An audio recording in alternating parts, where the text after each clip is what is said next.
Surah mere menje paman dathana bir meni sikha padang smadhyani buddham saranam gacchami।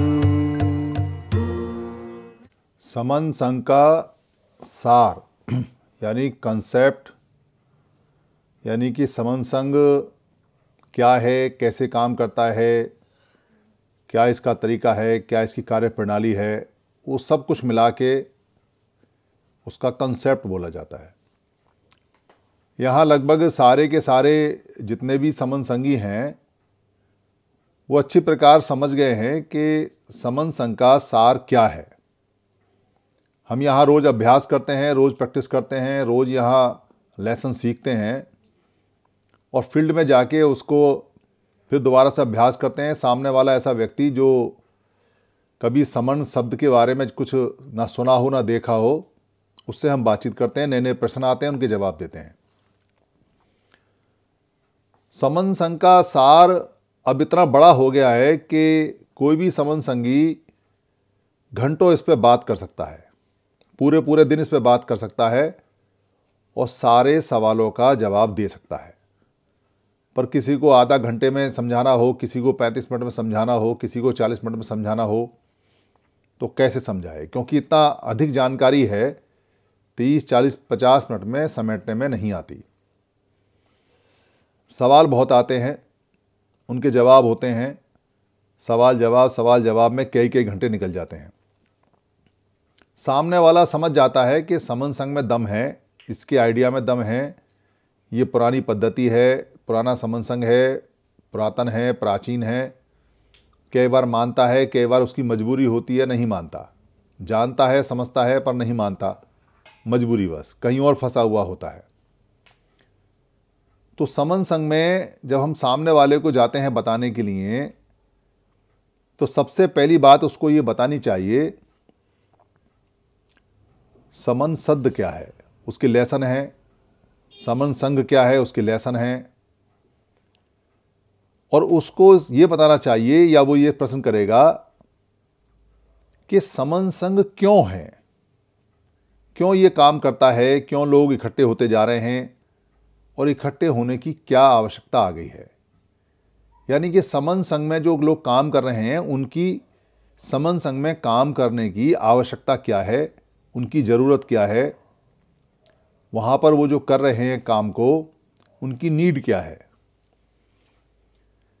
अगर ये सवाल वो पूछता है तो समन संघ में अच्छी तरह से इंटरेस्ट ले रहा है, क्योंकि कोई भी काम दुनिया में अगर होता है किसी कारण से होता है।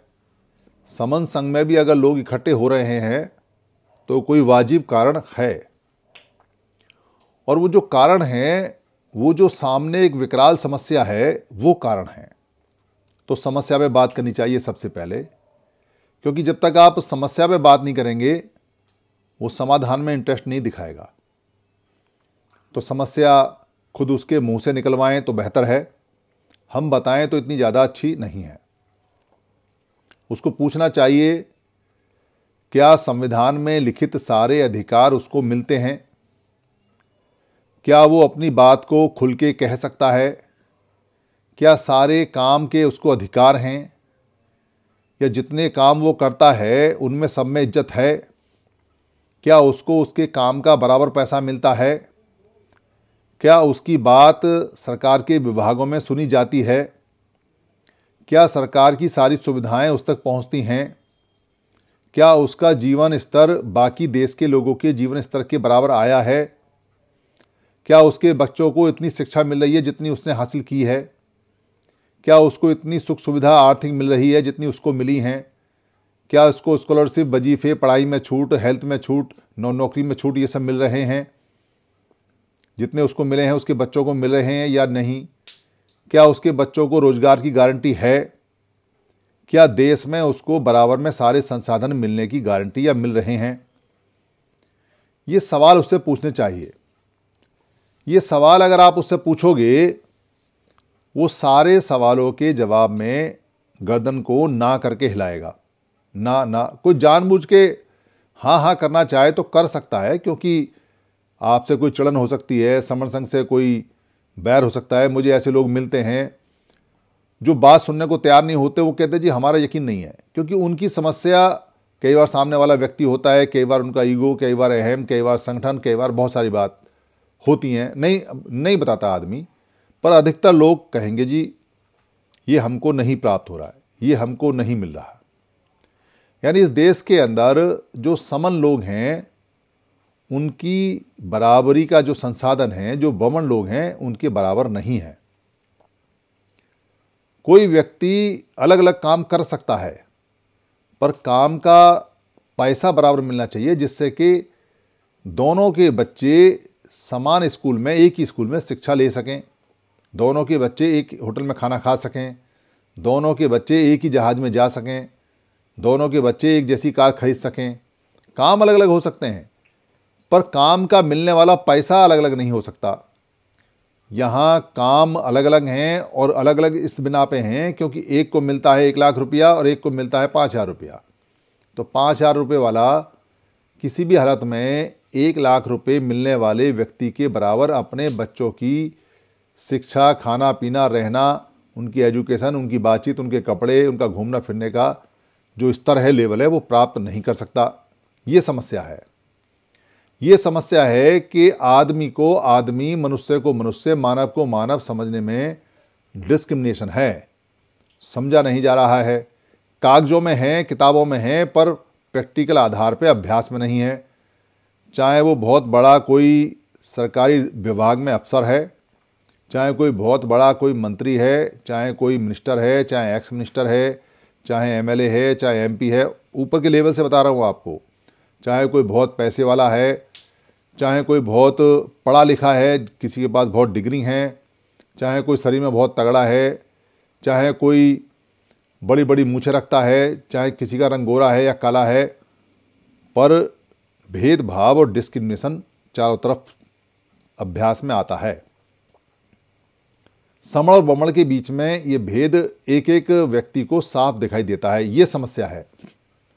इस समस्या को अगर लगता है कि ये समस्या नहीं है, डिनाई नहीं है, तो सिद्ध कर दो, हम मान जाएंगे। कोई व्यक्ति कह सकता है सिर्फ मना करने के लिए, आपके सामने वाली की बात ना माने, पर वो पूरी ज़िंदगी घुट घुट के जीता है, पूरी ज़िंदगी दाएं बाएं देखता है। उसकी आवाज़ में दम नहीं होता, उसके चेहरे पे नूर नहीं होता, उसकी गर्दन झुकी रहती है, उसकी आंखें नीची रहती हैं। वो जहाँ रहता है, जहाँ आता है, जहाँ काम करता है, हर वक्त इस बात से लड़ता रहता है कि कहीं कोई दिक्कत है, कहीं कोई परेशानी है, कहीं कोई उसको अच्छी तरह से ट्रीटमेंट का नहीं मिल रहा है, कहीं कोई भेदभाव है, डिस्क्रिमिनेशन है। हर जगह ही मिलता है। और जब वो समण अपने समणों में आके बैठता है, तो जो बाहर से जूते खा के आता है उसको अपने भाइयों में जाके बिखेरता है, निकालता है। अपने भाइयों में जाके ईगो अहम दिखाता है, अपने भाइयों में जाके बड़ा छोटा करने की कोशिश करता है, अपने भाइयों में जाके वो लड़ता है, मरता है, या अपना डिप्रेशन निकालता है, या अपनी कुंठा निकालता है। हमारे लोग इसको समझ नहीं पाते कि आखिर हमारे लोग आपस में ऐसा व्यवहार क्यों करते हैं। पर ये व्यवहार उनको 24 घंटे बाहर से मिलता है, 24 घंटे।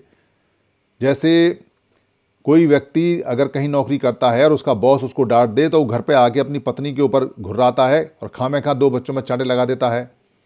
ठीक वैसे ही जो समण लोग हैं, उनकी हालत, किसी भी प्रकार का समण हो, कहीं भी काम करने वाला हो, कैसा भी हो, वो पूरे दिन कहीं ना कहीं से कुछ निगेटिविटी लेके आता है, कोई डिप्रेशन लेके आता है, कहीं से बेइज्जती लेके आता है, कहीं से नुकसान लेके आता है, कहीं से कुछ डांट फटकार लेके आता है, और आके अपने भाइयों में बैठता है और वहाँ निकालता है, या किसी मीटिंग में आता है, या कहीं कोई कार्यक्रम अच्छा करने की कोशिश करते हैं तो वहाँ जाके उसको गंदगी को बिखेरता है। ये नेचुरल सा डिप्रेशन का प्रोसेस है, और बहुत सारे लोग पागल भी हो गए हैं इस चक्कर में, और बहुत सारे लोग अपनी पत्नियों को पीटते हैं इस चक्कर में, और बहुत सारे लोग शराब पीते हैं इस चक्कर में, और बहुत सारे लोग घर पे आके अपना मूड खराब करके बैठे रहते हैं। पर समझ में नहीं आता कि ये हो क्या रहा है। सुबह को ठीक जाता है, शाम को आते आते फिर टेढ़ा हो जाता है। क्या कारण है? और रोज़ का काम चल रहा है। उसको समझ में नहीं आता कि सोसाइटी में जहाँ वो काम करने जाता है, जहाँ वो बस में जाता है, जहाँ वो रेल में जाता है, जहाँ वो आना जाना कर रहा है, जहाँ वो बैठना उठना कर रहा है, किसी शादी ब्याह में जा रहा है, वहाँ पर उसके साथ में पल पल 24 घंटे कुछ ना कुछ अलग डिफरेंस टाइप का, डिप्रेशन टाइप का, डिस्क्रिमिनेशन टाइप का, भेदभाव टाइप का उसको मिल रहा है। उसको वो समझ नहीं पाता। ये प्रोसेस है, ये समस्या है। इस समस्या के कारण हमारे लोग अपना काम नहीं कर पाते और कामों में ध्यान लगाए रहते हैं। उनकी लड़ाई इसी बात से रहती है कि कैसे इसको ओवरकम करें, कैसे इसको विजय प्राप्त करें। और विजय प्राप्त करने के चक्कर में, इस समस्या का समाधान करने के चक्कर में वो बहुत सारे टेम्परेरी काम शुरू कर देते हैं। जैसे आज मैंने अपने घर के अंदर जो मैसन होता है, राजमिस्त्री होता है, उससे कुछ काम कराया। उसका नाम जितेंद्र मंडल। पर जब उसने अपना सर से कपड़ा उतारा तो एक पीछे लंबी सी पूंछ उसने लगाई हुई थी उसके बालों की, तो मुझे बड़ा ताज्जुब सा हुआ। एक मेरा साथ का बंदा है जो मुस्लिम है, बातचीत हुई तो कह रहा जी हम तो ब्राह्मण हैं। भाई ब्राह्मण हो, मुस्लिम कैसे हो? मतलब लोगों ने अलग अलग तरह की चीज़ें निकाल रखी हैं। किसी ने पंडित जी लिखा हुआ है पीछे, किसी ने मित्तल लिखा हुआ है, किसी ने गुप्ता लिखा हुआ है, किसी ने शर्मा लिखा हुआ है, कोई ठाकुर जी बना हुआ है, कोई कुछ बना हुआ है। छुपा के घूम रहे हैं, बदल के घूम रहे हैं। कुछ अलंकार लगा रखे हैं, किसी ने तिलक लगा रखा है, किसी ने कुछ लगा रखा है। इसको टेम्परेरी रूप से लड़ने के लिए, समस्या का समाधान निकालने के लिए अपने अपने लेवल पे लोगों ने बहुत सारी बातें कर रखी हैं। कई नौकरी करने जाते हैं तो नाम बदल देते हैं, जगह बदल देते हैं, बताते नहीं हैं, छुपे फिरते रहते हैं, वर्किंग प्लेस पे बताते नहीं हैं, पीछे हट जाते हैं, बोलते नहीं हैं। अगर कहीं बाबा साहब का फोटो लगा हो, भगवान बुद्ध का फोटो लगा हो, ज्योतिबा फुले का फोटो लगा हो तो उस कार्यक्रम में नहीं जाते। मोहल्ले में कोई कार्यक्रम हो तो जय भीम नमो बुद्धाय नहीं बोलते, जो भी उनके चिन्ह हैं वो नहीं बोलते। समस्या को कबूतर की तरह, जैसे बिल्ली आती है और कबूतर आंख बंद कर लेता है कि बिल्ली चली गई, ऐसे करके लोग समाधान करने में लगे पड़े हैं। पर बिल्ली जाती नहीं, उल्टे कबूतर को खा जाती है और कबूतर को पता ही नहीं कि उसको क्यों खाया गया है। अगर आंख से आंख मिलाता और चोंच मारता अगर उसमें बिल्ली में, तो बिल्ली भाग जाती, रुकती नहीं। बिल्ली की आंख फोड़ सकता था, चोंच थी उसके पास, पर आंख बंद करने से सोचता है समस्या का समाधान हो गया। तो ये समस्या है, ये समस्या डीप समस्या है, गहरी समस्या है और ये सबके साथ है। कोई इसको नकारता हो तो झूठ बोलता है, कोई नकारता हो तो बहुत गहरी समस्या में है, कोई इसको नकारता हो तो वो इतना ज़्यादा परेशान है कि इसको नकारना ही लाज समझ रहा है, स्वीकारता नहीं है। जब तक समस्या को स्वीकार नहीं करेगा समाधान तक नहीं पहुंचेगा, क्योंकि समस्या नहीं मान रहा है। जब समस्या नहीं मान रहा है तो उसे समाधान की आवश्यकता नहीं है। जब आप ये मान ही नहीं रहे हो कि आप बीमार हो तो दवाई किस बात की खाओगे? दवाई तो तब खाओगे ना जब आप ये स्वीकार करोगे कि आप बीमार हो, या कोई डॉक्टर ये कहे कि आप बीमार हो और आप स्वीकार करोगे हाँ बीमार हो, तब आपको दवाई देगा, तब दवाई आप खाओगे। तो बहुत सारे लोगों की समस्या तो ये है कि वो बीमार हैं मानसिक रूप से, पर मानने को तैयार नहीं है कि वो बीमार हैं और ये समस्या उनके साथ है। पर समन संघ इस समस्या को खुले तौर पर स्वीकार करता है। समन संघ का एक एक संघी इस बात को खुले तौर पर स्वीकार करता है कि हाँ ये हमारे साथ समस्या है, तो आओ अब इसका समाधान करते हैं। तो ये बातचीत जब आगे बढ़ेगी और सामने वाला व्यक्ति स्वीकार करेगा तो फिर समाधान पर जाएंगे। और अगर वो स्वीकार नहीं भी करता है तो धीरे से मुस्कुरा के बोलो, अच्छा आपको समस्या नहीं है, कोई बात नहीं है, समाधान बता दूं क्या? आपको मना नहीं कर पाएगा, क्योंकि झूठ बोल के तो बोल रहा है कोई समस्या नहीं है। समस्या तो है, उसकी आंखें नीची होंगी, उसकी आवाज़ नीची हो जाएगी, उसकी गर्दन नीची हो जाएगी, उसकी बॉडी ढीली हो जाएगी, उसके हाथ पर ढीले हो जाएंगे, वो कुर्सी से उठ नहीं पाएगा, हिल नहीं पाएगा जहाँ बैठा है, क्योंकि समस्या तो अंदर तक घुसी हुई है। तो आपको मना नहीं कर पाएगा। तो आप समाधान उसको बताना शुरू कीजिए। समाधान क्या है? आज के समय और पुराने समय के समाधान में थोड़ा सा अंतर है, कोई ज़्यादा अंतर नहीं है। पुराने समय में भी समस्या का समाधान इकट्ठे होकर करते थे और आज के समय भी समस्या का समाधान इकट्ठे होकर करते हैं। तो अंतर कहाँ है? अंतर इस बात का है कि पुराने समय में छोटे छोटे डेमोक्रेटिक संघ थे, पूर्व में और पश्चिम में, यानी जो लोगों के संघ थे, गण परिषद हुआ करती थी, उनको गण परिषद भी बोला करते थे। वो छोटे छोटे कबीले टाइप में लोगों के हुआ करते थे। कोई बहुत बड़ा देश एक साथ नहीं था उस समय तक, और 16 महाजनपद हुआ करते थे, तो वो भी अलग अलग थे। ये सम्राट अशोक के समय एक हुए हैं, उससे पहले वो अलग अलग थे। आज थोड़ा सा अलग है। आज आपका पूर्व से लेकर पश्चिम तक और उत्तर से लेकर दक्षिण तक पूरा देश एक है और आपकी वार्तालाप सबसे होती है। और आप आज लैंग्वेज का बैरियर, यानी भाषा का जो अवरोध है उसको भी तोड़ चुके हैं। आपके पास में भाषा को बदलने के लिए अंग्रेजी भाषा है जिसमें आप बात कर सकते हैं, बेशक सामने वाले को हिंदी आती हो, तमिल आती हो या ना आती हो। तो आज समस्या पूरे देश की यही समस्या है, और समाधान भी तब होता है जब पूरा देश इकट्ठा होकर समाधान के लिए यस करे। तो क्या समाधान है आज के समय? वही जो पहले था, इकट्ठा होना है, ये समाधान है। और इकट्ठे हुए बिना समाधान नहीं है, क्योंकि समस्या का जो टोटल समाधान होना है वो होना है पार्लियामेंट से, संविधान से, संविधान में अमेंडमेंट से, संविधान में अपनी बात को लिखवा कर, उसको क्रियान्वयन करवा कर, उसको लागू करवा कर और उस पर चलकर समस्या का समाधान हो सकता है। आपको देश के संसाधनों में हिस्सा जो मिलेगा वो संविधान से मिलेगा।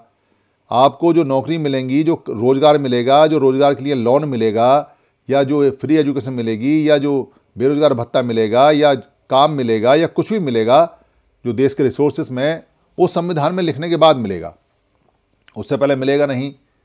तो संविधान में लिखने का प्रोसेस है जो संविधान में निहित है कि आपको इकट्ठे होके 51% की से ऊपर की संख्या देनी है, तब संविधान आपकी बात मानता है। तो बहुमत चाहिए, तो इकट्ठे लोग चाहिए, और वो भी परमानेंट चाहिए। ऐसा नहीं है कि बस 4 घंटे के लिए 2 अप्रैल 2018 की तरह इकट्ठे हुए और एक आदेश आपने चेंज करा लिया, बस बात खत्म हो गई। नहीं, क्योंकि बहुत सारे आदेश हैं जो चेंज कराने हैं और बहुत सारे आदेश हैं जो आपको लिखवाने हैं। वो तभी है जब आप परमानेंट रूप से इकट्ठे हो जाएं।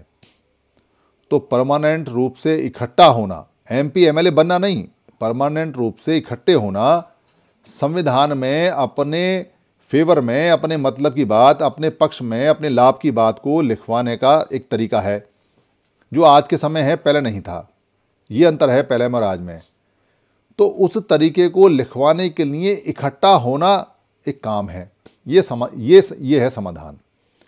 इस समाधान की भी एक समस्या है। समाधान में जो समस्या आ रही है वो ज़्यादा टिपिकल है, हमें उससे फाइट करना है। ये बात उसको कहनी है जो सामने बैठा हुआ व्यक्ति जिसको आप समझा रहे हैं, क्योंकि समस्या के अंदर, समाधान के अंदर जो समस्या आई है, हम समाधान करना चाहते हैं, इकट्ठे होना चाहते हैं। 51% से ऊपर हमारी संख्या है ऑलरेडी, हम 85-90% माने जाते हैं। 85-90% में से 60-70% लोगों को इकट्ठा करना कोई बड़ी बात नहीं है। तो जो समाधान में समस्या है वो क्या है? समाधान में समस्या ये है कि इकट्ठे होने में समस्या आ रही है। ये 51% की संख्या पहुंचाने में, परमानेंट पहुंचाने में, इसमें समस्या आ रही है। तो समाधान में समस्या है। समाधान तो हमारे पास है और समाधान को सब जानते हैं, पर समाधान के लिए जो काम कर रहे हैं उसमें समस्या है। तो समस्या क्या है, उससे बातचीत होगी आगे। तो उससे पूछो कि भाई इकट्ठे होने में समस्या कहाँ आ रही है। तो आप उससे बातचीत में पूछोगे भाई तुम क्यों नहीं इकट्ठे होते हो, बताओ क्या कारण है। उससे पूछोगे बताओ कौन से संगठन से जुड़े हुए हो, बताओ अच्छा कौन सी संस्था से जुड़े हुए हो, तो कोई संस्था का नाम लेगा। बताओ किस राजनीतिक पार्टी से जुड़े हुए हो, तो किसी राजनीतिक पार्टी का नाम लोगे। बताओ किस धर्म को मत को मानते हो, तो कोई धर्म मत बताएगा। बताओ किस एरिया में रहते हो, क्या रहते हो, तो बताएगा। फिर उससे पूछो आप कि इकट्ठे होने में आपके संगठन को, आपके जो मत है, जो गुरु है, जो भी कुछ हैं, उनका कोई बना हुआ है सिस्टम उसमें, या कोई राजनीतिक पार्टी उसमें, सबको इकट्ठा करने में समस्या कहाँ आ रही है। अब जवाब नहीं दे पाएगा, क्योंकि इतना सोचने कौन देता है किसी को। इतना सोच नहीं है हमारे आदमी की, साधारण आदमी की, कि वो जिस पार्टी में है, जिस संगठन में है, जिस मत को मानना है, जिस गुरु को मानना है, जिस धर्म को मानना है, जो उसका संगठन है, या जो उसका क्षेत्र है, या जो उसकी भाषा है, या जो उसकी कास्ट है, उसमें इकट्ठे होने में समस्या क्या आ रही है, इतना दिमाग नहीं चलता। अगर इतना दिमाग हम अपने आदमी का चला लें और सामने वाले को जगा दें कि ये है समस्या, जो समाधान में समस्या आ रही है वो ये समस्या है, तो क्या जवाब देगा?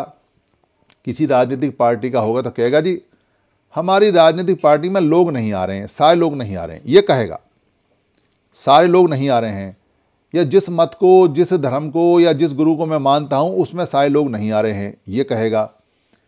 या जो हमारा संगठन है उसमें सारे लोग नहीं आ रहे हैं जी, लोग अलग अलग रहते हैं जी, लोग अलग अलग काम कर रहे हैं जी, लोग एक दूसरे की सुनते नहीं हैं जी, लोग एक दूसरे की बात मानते नहीं हैं जी, हम तो बहुत प्रयास कर रहे हैं, हमारी पार्टी, हमारा संगठन, हमारा मत, हमारी कास्ट, हमारे लोग, हमारी भाषा, हमारा क्षेत्र, हमने तो जान लगा रखी है, पर लोग बात नहीं मानते जी हमारी। ये वो कहेगा, वो ये नहीं कहेगा कि मैं बात नहीं मानता, ये नहीं कहता। तो अपनी हार कौन मानता है, अपनी कमी कौन बताता है? कभी भी अपनी कमी, अपनी हार को कोई स्वीकार करने को तैयार नहीं है, अहंकार बीच में आ जाता है। तो उसको बड़े प्यार से समझाइए कि भाई कभी बैठे हो क्या कभी राजनीतिक पार्टियां साथ बैठी हैं क्या कभी सारे संगठनों को एक साथ बैठ के आपने देखा है क्या जितने भी लड़कों के दल बल हैं कभी साथ बैठे हैं क्या ये सरकारी कर्मचारियों के अलग अलग जो मधुमक्खी के छत्ते बने हुए हैं ये सब एक साथ बैठे हैं क्या? जो शहद पीने सरकारी कर्मचारियों का, क्या ये जो संगठन है जितने चला रहे हैं अलग अलग, ये एक साथ बैठे क्या? ये जो बाबा हैं, संत हैं, गुरु हैं, ये क्या कभी एक साथ बैठे क्या? लेटेस्ट उदाहरण है, महाबोधि टेम्पल को छुड़ाने के लिए प्रयास चल रहा है, और महाबोधि टेम्पल को छुड़ाने के लिए सब लोगों ने अपने अपने फ़ोटो के साथ में अपनी अपील जारी कर रखी हैं। दिल्ली के अंदर 2 भारतीय बौद्ध महासभा चलती हैं, एक का पर्चा अलग है, एक का पर्चा अलग है। अरे तुम्हारे पर्चे अलग है, तुम साथ बैठ नहीं सकते। यहाँ और भी कई सारे बुद्धिस्ट वो हैं, क्या बोलते हैं, संस्था हैं, वो अलग अलग कार्यक्रम लगा रही हैं, कोई कहीं ज्ञापन दे रही है, कोई कहीं। अरे सरकार क्या पागल है क्या? इतना बड़ा इंटेलिजेंस डिपार्टमेंट होता है उसके पास में, उसे पता नहीं होता कि अलग अलग ज्ञापन आ रहे हैं, अलग अलग पोस्टें चल रही हैं। जब तुम धर्म के नाम से नहीं इकट्ठे हो सकते, समणों का एक ही तो मत है, बाकी समणों के बहुत सारे मत हैं, पर एक मत के जो लोग हैं वो नहीं इकट्ठे हो सकते, तो दूसरे मत के लोगों का उसमें आने का क्या मतलब है? कोई रविदासी है, वो कहेगा ये तो बौद्धों की बात है, जाने दो। कोई वाल्मीकि वाला कहेगा ये तो बौद्धों की बात है, जाने दो। कोई गुरुचांद ठाकुर वाला वो कहेगा बौद्धों की बात है, इनको जाने दो। कोई गुरु घासदास वाला है वो कहेगा बौद्धों की बात है, इनको जाने दो। कोई और उसका मजहब का या मत का होगा वो कहेगा बौद्धों की बात है, इनको जाने दो, ये करेंगे। और बौद्धों में भी अलग अलग चल रहे हैं। तो उससे पूछो क्या ये समस्या नहीं है क्या? ये समाधान की समस्या नहीं है क्या? कौन इनको अकल देगा? कौन इनसे कहेगा क्या आपने कोशिश की, क्या इनको इकट्ठा नहीं होना चाहिए? तो झूठ मूठ को कहेगा नहीं हम तो बहुत कहते हैं जी इकट्ठे हो जाओ, इकट्ठे हो जाओ, इकट्ठे हो जाओ, पर होते नहीं, ऐसा कहेगा। हम तो बहुत कोशिश करते हैं, हम तो सबसे कहते हैं जी। भाई तुम सबसे कहते हो, पर तुम इकट्ठे होने कहीं गए क्या? तुमने कहीं अपना समर्थन पत्र दिया? कहीं तुमने ये कहा जी कि आज के बाद हम अपने संगठन को ख़त्म करते हैं और दूसरे के संगठन के साथ आगे, आज के बाद हम अपने मत को दूसरे के मत के साथ में विलय करते हैं, हमारा कोई झगड़ा नहीं है, आज के बाद हम भाई भाई हैं, आज के बाद सरकारी कर्मचारियों को एक ही संगठन रहेगा चाहे कुछ भी हो जाए, आज के बाद लड़कों का दल बल एक ही रहेगा चाहे कुछ भी हो जाए, आज के बाद वॉलंटियर फोर्स और टाइगर फोर्स और लॉयन फोर्स और मंकी फोर्स और जितना भी फोर्स है वो सब एक रहेंगे, अलग अलग नहीं रहेंगी। आज के बाद जितनी भी राजनीतिक पार्टियाँ वो सब एक रहेंगी, वरना हम वोट नहीं देंगे। कभी कुछ डिक्लेयर किया तो क्या कहेगा, हमारी कौन सुनता है जी, हम तो बहुत कहते हैं पर हमारी मानता कहाँ है, ऐसा कहेगा। ऐसा करके टालने की कोशिश करेगा, कह रहे भाई तुम्हारी कोई मानता नहीं, तुम किसी की मानते नहीं, ये है समाधान में समस्या। भाई कहीं तो एक आदमी को स्टैंड लेना पड़ेगा, या तो तुम मानो और या मनवा लो, दोनों में से एक काम करोगे, पर जिद पर मत अड़ो। सारे के सारे लोग ये कहेंगे जी कि आप मेरे में आके मिलो, आप मेरे में आके मिलो, तो कौन किससे मिलेगा? आपके तो अहम और ईगो आगे चल रहे हैं और मिलने का काम पीछे चल रहा है। तो अहम और ईगो नहीं मिलते, अहम और ईगो नेगेटिव प्रॉपर्टी हैं। आदमी मर जाता है, कब्र में धंस जाता है, जल जाता है, फूक जाता है, उसके बाद भी जब जलता है ना तो ईगो अहम वालों की टांगें ऊपर उठती हैं, जलते समय भी उनकी टांगें नीचे नहीं होती उनकी। तो ईगो अहम तो इतनी बड़ी बीमारी है, इसको पीछे रखो। अगर इसको पीछे नहीं रखोगे तो किसी भी हालत में इकट्ठे नहीं हो सकते। तो ये समस्या के अंदर, ये समाधान के अंदर समस्या चल रही है, इसको जगाओ, इसको बताओगे, फिर बताओ आप कि समन संघ इस समस्या का, जो समाधान में समस्या है, इसका कैसे इलाज करता है। जब आप उसे बताओगे तब उसको कुछ लगेगा। समन संघ के अंदर जो आइडेंटिटी है, जो पहचान है, वो इसकी पहचान, इसकी ताकत है। सामने वाले से पूछो तेरी क्या पहचान है, क्या बताएगा? कोई कास्ट बताएगा, कोई धर्म की बताएगा, कोई राजनीतिक पार्टी की बताएगा, कोई संगठन की पहचान बताएगा, कोई पढ़े लिखे की पहचान बताएगा, कोई नौकरी की पहचान बताएगा, कोई भाषा की पहचान बताएगा, कोई क्षेत्र की पहचान बताएगा, कोई जेंडर की पहचान बताएगा। ये सारी पहचान वो बताएगा जो उसके पास होगी, जो जिनको वो सिर्फ जानता है। उससे आप बातचीत करके ये बताओगे कि तेरा और मेरा जो पहचान है वो एक कैसे है, ये बता। और अगर तेरे को समझ में नहीं आती है तो दुनिया के अंदर किसी राष्ट्र में जब तक एक व्यक्ति की एक पहचान नहीं होती वो जुड़ता नहीं। भारत इसलिए जुड़ा हुआ है क्योंकि हर एक व्यक्ति कहता है मैं भारतीय हूं। यहां कोई भी व्यक्ति ये नहीं कहता कि मैं भारतीय नहीं हूं। जब उनको किसी दूसरे स्टेट में आना जाना होता है तो वो ये कहते हैं कि मैं बिहार से आया हूं, मैं बंगाल से आया हूं, मैं उत्तर प्रदेश से आया हूं, मैं गुजरात से आया हूं, मैं गुजराती हूं, मैं तमिल हूं, मैं कन्नड़ हूं। वो बोलते हैं, पर जब सामूहिक उनसे पूछा जाता है तो वो कहते हैं हम भारतीय हैं। दुनिया में उनकी पहचान भारतीय के नाम से है। दुनिया में उनकी पहचान बिहारी के नाम से नहीं है, गुजराती के नाम से नहीं है। गुजराती, मराठी, हिंदी वाला या जम्मू कश्मीर वाला या हिमाचली, ये पहचान तब होती है जब दो भारतीय आपस में मिलते हैं और कहते हैं हम दोनों की पहचान भारतीय हैं। आप भारत में कहाँ रहते हो, मैं भारत में कहाँ रहता हूँ, तब आगे की पहचान चलती हैं। पर सबसे बड़ी पहचान उनकी भारतीय है। भारत होने से उनकी पहचान। अगर किसी भारतीय के साथ में कोई विदेशी आ जाए तो क्या बात करेगा उससे? वो कुछ कर ही नहीं सकता उससे, क्योंकि वो उसके क्षेत्र का नहीं है तो क्षेत्र की बात नहीं करेगा। फिर तो कंट्री की बात चलेगी, उसके कंट्री की और हमारे कंट्री की। ना भाषा की बात चलेगी, ना क्षेत्र की बात चलेगी, कुछ नहीं चलेगी। तो हमारी जितनी पहचान है, चाहे वो कास्ट की है, चाहे राजनीति की है, चाहे संगठन की है, चाहे वो भाषा की है, चाहे वो क्षेत्र की है, चाहे वो पढ़ लिखे की है, चाहे वो किसी भी तरह की समुदाय की है, वो पहचान हमारी बाद में है। वो पहचान भी रहती हैं क्योंकि मनुष्य की बहुत सारी पहचान है, पर वो टेम्परेरी पहचान बदलती रहती हैं। हम जब किसी सामने वाले से व्यक्ति से मिलते हैं तो हमको ये बात का पता करना है कि हम उससे समण होकर मिल रहे हैं या बिहारी होकर मिल रहे हैं या जात के हिसाब से मिल रहे हैं या हम पढ़े लिखे के हिसाब से मिल रहे हैं या तूने कम कमाया मैंने ज़्यादा कमाया इसके हिसाब से मिल रहे हैं या कोई और तरीका हमने अपना रखा है कि तेरा संगठन ये है, मेरा संगठन ये है, तेरा राजनीति ये है, मेरी राजनीतिक पार्टी ये है, किस हिसाब से मिल रहे हैं। अगर हम समण के अलावा किसी और तरीके से मिलेंगे हम जिंदगी में एक नहीं हो सकते।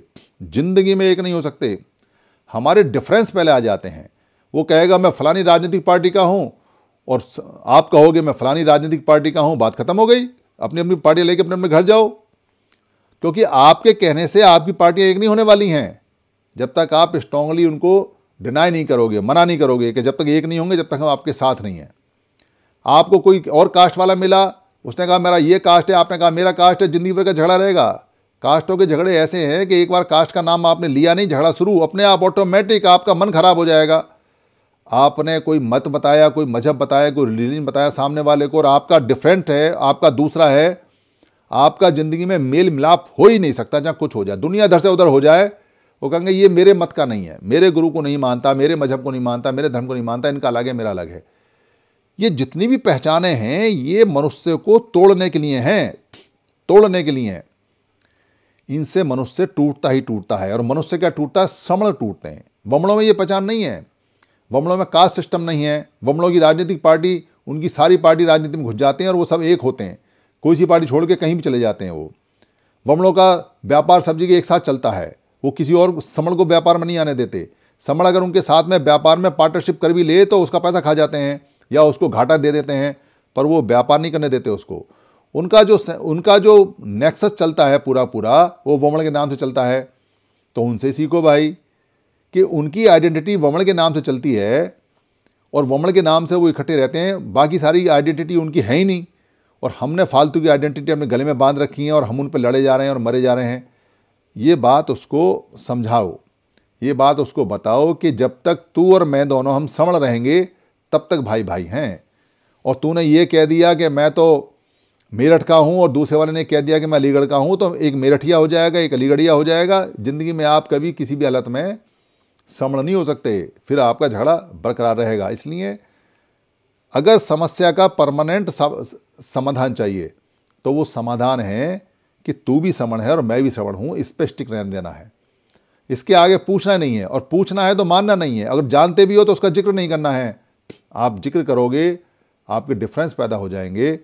जब तक माथे पर परमानेंट समण हूँ, मैं समण हूँ ऐसा नहीं लिख दोगे, आपके माथे से, आपकी बातों से, आपके क्रियाकलाप से, आपकी भाषा में जब तक मैं समण हूँ निकल के नहीं आता है, तब तक किसी भी हालत में इस समस्या का परमानेंट इलाज नहीं हो सकता। तब तक आपको फील्ड में जाके 24 घंटे जाके जलालत झेलनी पड़ेगी, क्योंकि आप जहाँ जाओगे आपको एक वमन मिलेगा और 99 आपको समण मिलेंगे, पर वो समण आप उनको मानते नहीं, वो आपको समण मानते नहीं, तो आप टूटे हुए लोग हो।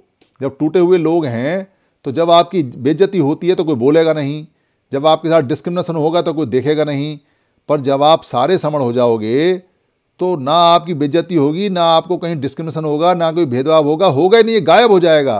पता नहीं चलेगा ज़िंदगी में कि ये कुछ हुआ था या नहीं हो, पर होगा जब आप इसी कंडीशन मानोगे कि मैं समण हूँ।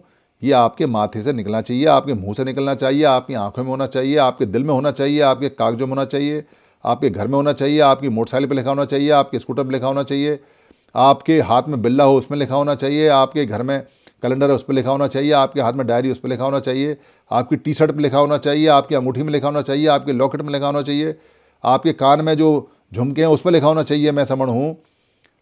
तब जब आपके हर जगह से समण समण आएगा निकल के, तब सामने वाला कहेगा भाई बात ठीक कह रहे हो, बाकी सब हमारे भेदभाव बात के हैं, वो हमारा घरेलू मामला है, पर अब हमको अगर संवैधानिक कंडीशन पूरी करनी है तो हमको समण होना ही पड़ेगा, इसके अलावा कोई रास्ता है नहीं।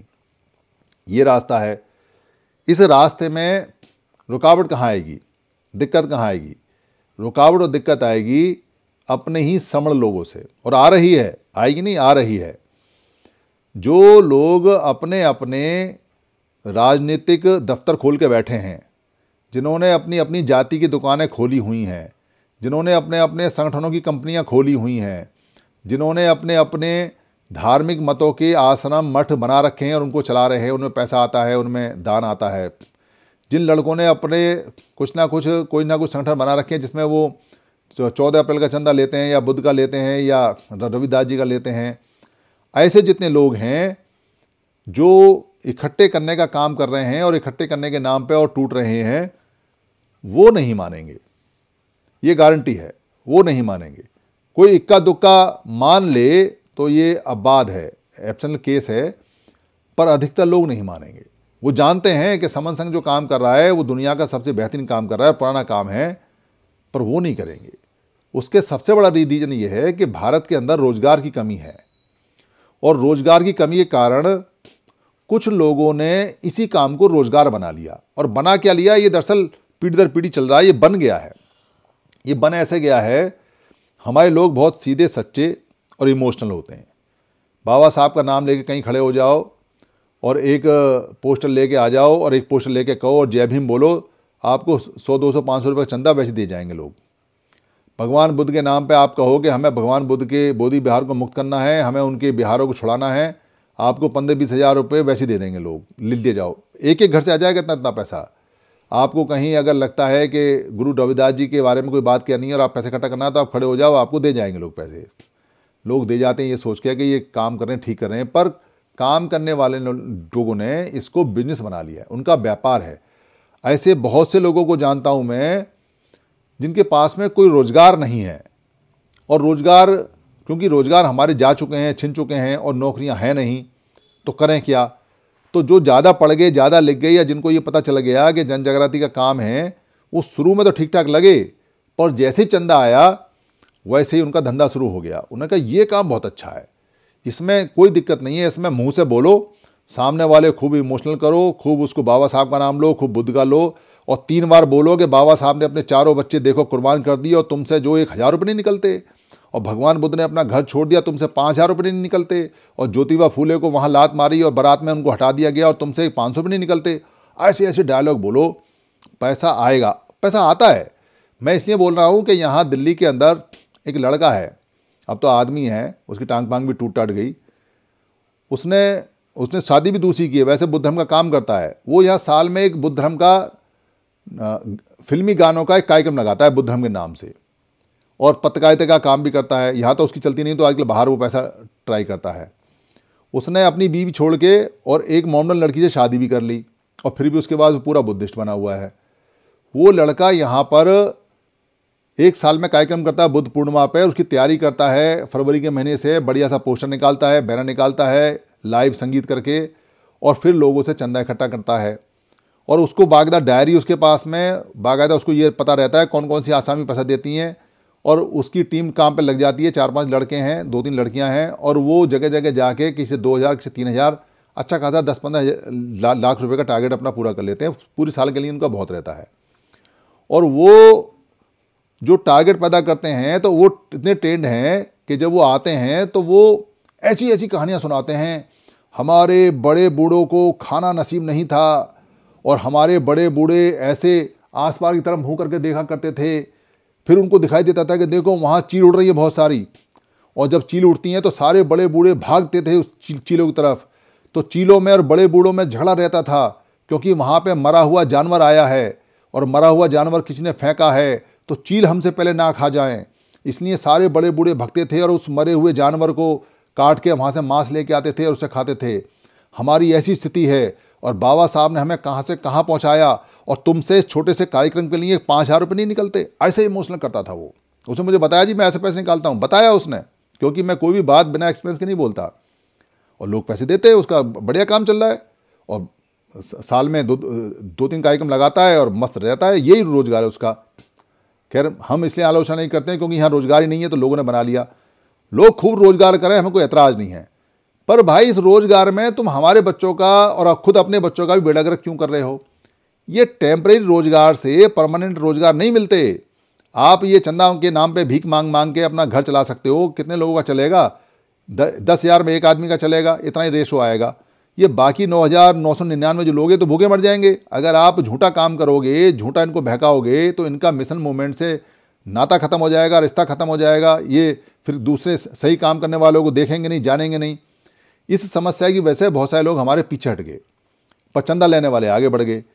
तो समन संघ इस बात का इलाज है, क्योंकि समन संघ चंदा नहीं लेता यहाँ पर, और ना ही चंदे की कोई पर्ची ज़िंदगी में कभी काटेगा।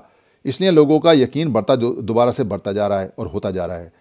तो सामने वाले को ये बातें जब आप बताओगे और यहाँ के 10 गोल्डन नियम बताओगे, और बातें बहुत लंबी चलेंगी, क्योंकि अब तो समन संघ का सार इतना बड़ा है कि कई घंटे कई दिन तक आप समझा सकते हो, बता सकते हो। कोई से भी क्वेश्चन आए, कोई दिक्कत नहीं है, तब जाके कहीं कुछ बात हमारी बनेगी। तो वो पूछेगा आपसे हमें क्या करना है, करना क्या है हमें। संगमन संघ की सालाना में एक मीटिंग जाने में या किसी स्टेट की एक मीटिंग से जाने में समस्या का समाधान नहीं होने वाला है। ये मैं यहाँ इसलिए बता रहा हूँ क्योंकि समन संघियों को साल में एक बार इकट्ठे होना चाहिए, स्टेट में होना चाहिए। उससे हमारे पूरे साल की या 6 महीने की एनर्जी का पता चलता है, हमारा जोश बढ़ता है। पर यह समस्या का समाधान नहीं है, ये एक टेम्परेरी अपनी चार्जिंग है। यानी कि जैसे हमारी गाड़ी चल रही है, बीच में बैटरी डिस्चार्ज हो गई तो हमने चार्ज कर ली तो वो चार्ज हो जाती है। पर हमको परमानेंट चार्जिंग चाहिए, हमको पर डे की चार्जिंग चाहिए। पर डे अगर हम चार्ज नहीं होंगे तो काम नहीं करेंगे।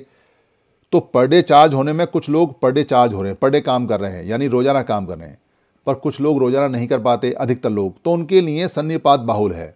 आज का दिन सन्निपात बाहुल का दिन है, शनिवार है। इसको मैंने कई बार बताया, वीडियो में है, ज़्यादा टाइम नहीं लूँगा मैं, क्योंकि कंसेप्ट लंबा होता है तो ज़्यादा अच्छा नहीं रहता।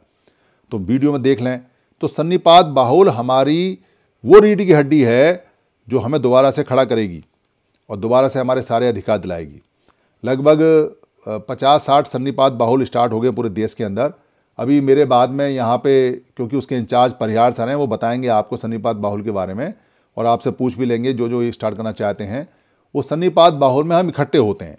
शनिवार को इकट्ठे हों या रविवार को इकट्ठे हों या मंडे को इकट्ठे हों या ट्यूसडे को इकट्ठे हों या वीरवार को, किसी भी दिन इकट्ठे हों, सुबह हों, दोपहर हो, शाम हो, पर फ्रिक्वेंटली इकट्ठे हों, एक जगह पे इकट्ठे हों और एक टाइम पे इकट्ठे हों और बैठें। और कुछ नहीं करना है, चने खाओ, मुरमुरे खाओ, मूंगफली खाओ, तुम कैसे हो, आप कैसे हो, बच्चे कैसे हैं, पत्नी कैसी है, बहन जी कैसी हैं, भाई साहब कैसे हैं, शादी किसी की हुई नहीं हुई, ब्याह किसी का हुआ नहीं हुआ, बच्चा क्या कर रहा है, क्या नहीं कर रहा है, मोहल्ले में क्या हुआ, क्या नहीं हुआ, उसके यहाँ कौन आया, कौन गया, कपड़ा कहाँ सस्ता मिलता है, कहाँ महंगा मिलता है, रोजगार क्या है, अखबार में क्या लिखा है, पॉलिटिक्स में क्या है, गुरु क्या कर रहे हैं, मत क्या कर रहे हैं, समन संघ का क्या नया आया, क्या नहीं आया, समन संघ का क्या विचार है। जो टॉपिक आए, जो टॉपिक, उस पर बात करो। पर इकट्ठे एक दिन, हफ्ते में एक दिन, एक बार एक जगह बैठना है, वो सन्निपात बाहुल है। सन्निपात बाहुल सन्निवार के नाम से ही, सन्निपात के नाम से ही सन्निवार पड़ा है।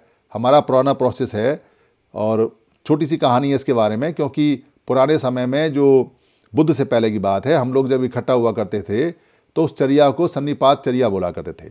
उस सन्निपात चर्या से, उस सन्निपात बाहुल से, बाहुल माने अधिकतर लोग और सन्निपात माने सन्निकट सन्निकट इकट्ठा होना, तो बैठा करते थे।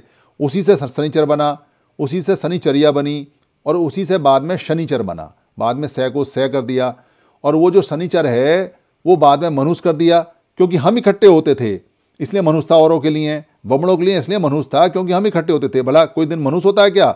और जिस दिन हम सारे इकट्ठे होंगे, अभी जैसे उसी को देख के जो मुस्लिम लोग इकट्ठे होते हैं जुम्मे के दिन, फ्राइडे के दिन, क्या उनके लिए मनुष्य है क्या वो फ्राइडे?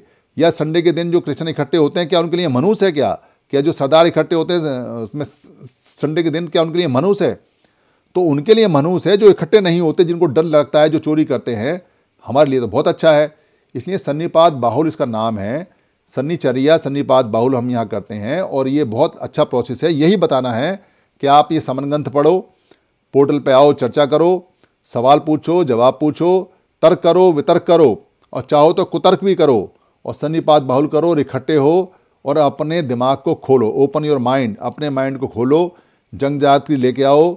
ये संगठन जो ये जो जितने हमारे संगठन हैं, ये यही समस्या हैं, ये समाधान नहीं कर रहे हैं। इनको लगता है कि ये समाधान कर रहे हैं, दरअसल यही समस्या हो गए हैं। इस समस्या से अगर हम निकल जाएंगे तो फिर हम अपनी समस्या को ख़त्म करके समाधान तक पहुंच जाएंगे। फिर हमें कोई दिक्कत नहीं है, ना हमें कोई एजिटेशन करना है, ना हमें कोई पैसा इकट्ठा करना है, ना किसी को मारना है, ना किसी के बारे में बुरा कहना है, ना किसी की बुराई करनी है। सिर्फ इकट्ठे होना है और जैसे ही हम इकट्ठे होंगे वैसे ही जीत जाएंगे, क्योंकि जो जो इकट्ठे हुए हैं वो जीते हैं। जहाँ जहाँ इकट्ठे हुए हैं वहाँ वहाँ जीते हैं। जैसे जैसे इकट्ठे हुए हैं वैसे वैसे जीते हैं। जितने जितने इकट्ठे हुए हैं उतने उतने जीते हैं। जो इकट्ठे हुए हैं वो जीते हैं और जो इकट्ठे नहीं हुए हैं वो हमेशा हारे हैं। जुड़ेंगे, जीतेंगे। समन संग हमारा संग, समणों का संग। मेरी किसी बात में अगर किसी को कोई आपत्ति या खराब लगी हो तो मैं संघ से हाथ जोड़ के माफ़ी चाहता हूँ। संघ मुझे माफ़ करे, संघ मुझे माफ़ करे, संघ मुझे माफ़ करे। संघं नमामि, संघं नमामि, संघं नमामि, संतों को वंदामि।